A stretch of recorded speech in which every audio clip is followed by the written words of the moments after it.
అం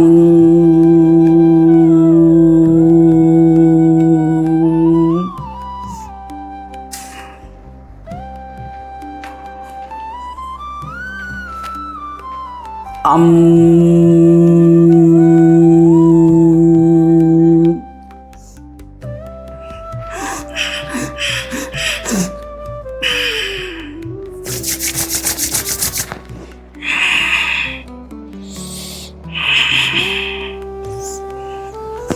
హర గురుదేవ్ రక్ష రక్ష మహాదేవ్. హర మహాదేవ్ రక్ష రక్ష గురుదేవ్. దివ్యాప్త స్వరూపులైన మీ అందరికీ శ్రీకంఠ శ్రీ సదాశివ అనుగ్రహం సిద్ధించుగాక. ఆ అంటే అమృతం, ఆ అంటే ఆకర్షణ అని చెప్పు. ఈ ఆ అనే రెండు అక్షరాలు కూడా వాయుతత్వం. ఒకటి శక్తి, ఒకటి శివ. ఆ అనే అక్షరానికి గకారాన్ని చేర్చినప్పుడు అంగ్ అవుతుంది. అంగ్ అనే శబ్దాన్ని ఒక నిష్పత్తి ప్రకారంగా మనం శబ్ద తరంగాలను చేసినట్లయితే మన సహస్రారం వికసిస్తుంది.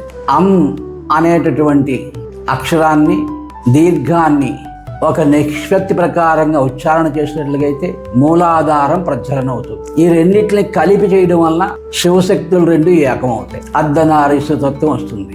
ఆ అనే అక్షరం తెలుపు, దీర్ఘము ఎరుపు. ఆ అనే రెండు అక్షరాల కలయిక భ్రూమధ్యం. ఈ భ్రూమధ్యం శివశక్తుల యొక్క కలయిక. తెలుపు ఎరుపు కలిస్తే ఏ రంగో ఆ రంగే గులాబీ. ఈ భ్రూమధ్యం అర్ధనారీశ్వర తత్వం. శబ్ద తరంగాలు మనం ప్రకృతి నుంచి, ప్రకృతి ఇచ్చేటటువంటి శక్తుల్ని మనం ఆకర్షించడానికి, అమృతయం చేయడానికి. ఇది వాయుతత్వం కాబట్టి వాయువులో మన శబ్ద తరంగాలు అంతరిక్షంలోకి వెళ్ళి అంతరిక్షంలో తిరిగి రిఫ్లెక్షన్ తిరిగి మనకి వస్తూ ఉంటుంది. తద్వారా నీ భావాలు సహస్రారం కల్పతరు అయితే నీ మణిపూరం అనేక జన్మల నుంచి వస్తున్నటువంటి కర్మలు, భావాలు నీ మణిపూరం. దీనే చింతామణి అంటారు.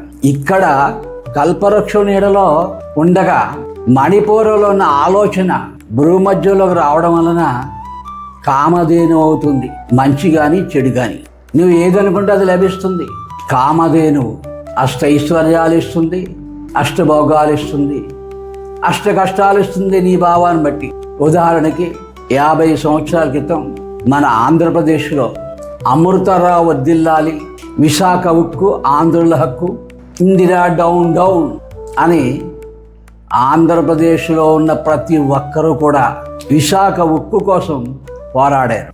వారి నినాదం స్త్రీలు, పురుషులు, విద్యార్థులు ముఖ్యంగా విశాఖ ఉక్కు ఆంధ్రుల హక్కు, విశాఖ ఉక్కు ఆంధ్రుల హక్కు, అమృతరావు వర్ధిల్లాలి అనే నినాద తరంగాలు, ఆకారంతో కూడుకున్నటువంటి తరంగాలు 40 రోజులు చేశారు. 40 రోజులు కూడా అమృతరావు సత్యాగ్రహం చేస్తున్నాడు. 40 రోజులు అయినప్పటికల్లా ఇందిరాగాంధీ వచ్చింది, నిమ్మరసం ఇచ్చింది, ఆయన లేపింది, విశాఖ ఉక్కు వచ్చింది. ఇది మనందరికీ తెలిసిందే కదా. అయితే ఆ విశాఖ ఉక్కు ఆంధ్రుల హక్కు అనే నినాదం, విశాఖ అనేది జలతత్వం.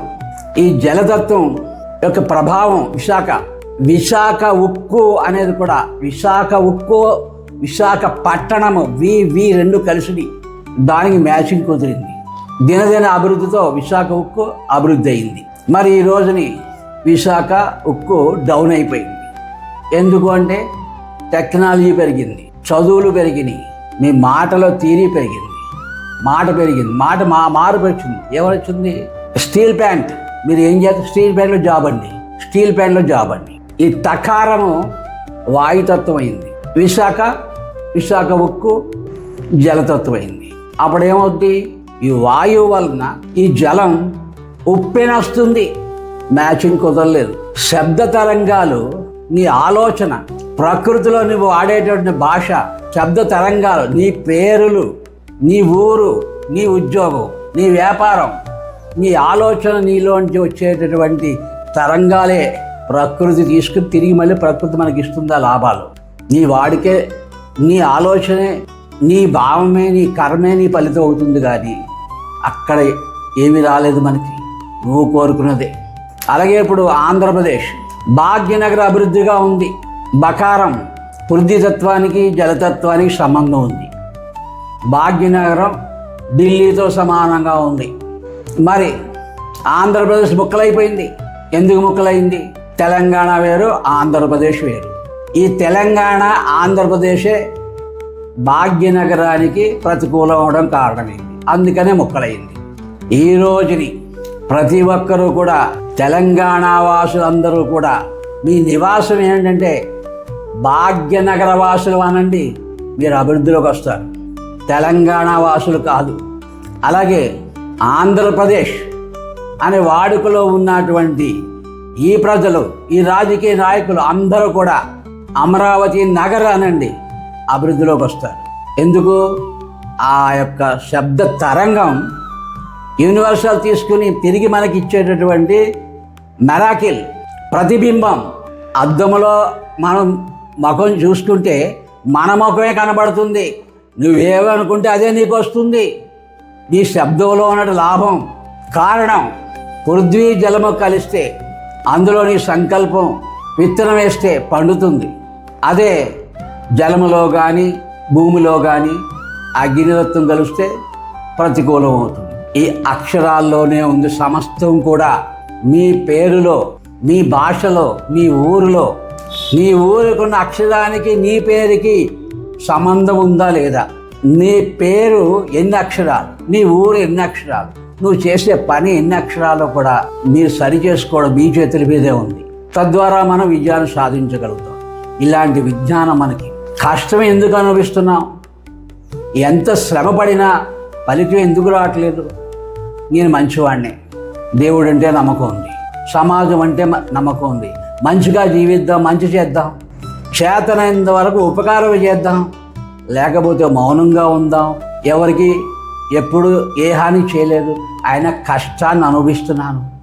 ఏమి బాగోని వాళ్ళు అభివృద్ధిలో అవుతున్నారు, పాపం చేసిన అభివృద్ధిలో ఉన్నారు. ఇట్లాంటి ప్రశ్నలు కూడా వస్తుంటాయి. ఇవన్నీ కారణం మీ తత్వం, ఆ సమయతత్వం, ఇవన్నీ సమన్వయం లేకే మన ప్రతికూలం అవుతుంది. ఆధ్యాత్మికము, సైన్సు మన కలబోసి సాధన చేసినట్లయితే మంచి ఫలితాలు వస్తాయి. మహాత్ములు ఇచ్చినటువంటి అనుగ్రహం, సిద్ధ పురుషులు ఇచ్చినటువంటి అనుగ్రహం, మద్గురువులు లోక కళ్యాణార్థం అందరికీ కూడా ఆకలి బాధ, దరిద్ర బాధ తీరిన తర్వాత అందరూ కూడా ఏం చెప్పినా చేస్తారు అని ఆయన ఒక సందేశం ఇచ్చారు. కళలు, దేవత యొక్క కళలు, నక్షత్రాల కళలు, తత్వాల కళలు సంయోగపరిచి తద్వారా వచ్చిన సమయం పృథ్వీతత్వం జలతత్వం కలిసి సమయంలో భగవంతునికి నమస్కరించడం, ఆశ్రయించడం ద్వారా, పూజించడం ద్వారా, సంకల్పించడం ద్వారా మీరు చక్కగా అనుకున్నది సాధిస్తారని చెప్పారు. అదే స్వరయోగం, దశ మహావిద్యలు, మంత్రదీక్ష, సాధన ఎలా చేయాలో నేర్చుకోవాలి. గురువుని ఆశ్రయించండి, మీరు అనుకున్నది ఇప్పుడే సాధించండి. అందుకనే ప్రతి విద్యాలయంలో స్వరయోగం ఒక టీచర్ క్లాస్ కావాలి. ఈ రోజుని ప్రతి విద్యార్థి గొప్పవారుగా ఉండాలి. మన ఆశ్రమంలో ప్రతి నెల ఆరుద్ర నక్షత్రం, స్వయంభూ నక్షత్రం నందు శ్రీకంఠ శ్రీ సదాశివ పంచముఖేశ్వరుడు బాలా త్రిపుర సుందరి సన్నిధిలో గురుపాదుకులు నమస్కారం చేయడానికి అందరికీ అవకాశం ఉంటుంది. ప్రతి నెల 36 నిమిషాలు పృథ్వీ జలతత్వాలున్న సమయాన్ని ఈ లెక్కలు వేసి ఆ సమయాన్ని అక్కడ ప్రతిష్ఠ చేస్తాం. ఆ సమయాన్ని అందరూ వచ్చి ఆ పాదుకులు నమస్కరించుకుని భగవంతుని ఆరాధించండి. మీరు అనుకున్నది సాధించండి. ఏ పరసౌఖ్యాలన్నీ కూడా భోగం ఉన్న చోట మోక్షం ఉండదు, మోక్షమున్న చోట భోగం ఉండదు. భోగము మోక్షము కూడా మీకు అనుగ్రహించే సమయం ప్రతి నెల ఆశ్రమంలో అందరికీ ఉచితంగా సేవ చేస్తాం. హర హర గురుదేవ్, రక్ష రక్ష మహాదేవ్.